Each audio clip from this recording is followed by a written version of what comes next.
Hey, let me show you how you can connect JBL Live 770 noise cancellation headphones to any phone. In this case, we are gonna use Android phone. So first of all, on this right headset, you will have to find this button and you have to slide it like this. And take a look for this indicator. When it starts blinking, it means that you turn on the headphones. And now you will have to click on this Bluetooth button. And when you do this, you'll also find that this indicator is blinking quickly, which means that we are in the pairing mode. So now you'll have to grab your device, you will have to go into the settings, open connected devices, then click to pair new device, and from the list select JBL Live 717 noise cancellation. Now accept pairing, and all you have to do right now, you are just connected, so now you can listen to your favorite music or podcasts.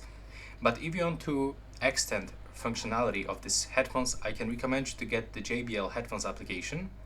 It's completely free. You can get it from Play Store, from App Store if you are using iOS devices.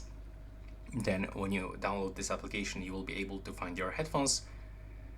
Click to get started, and as you can see, here we are. So that's all for this video. Right now, please subscribe.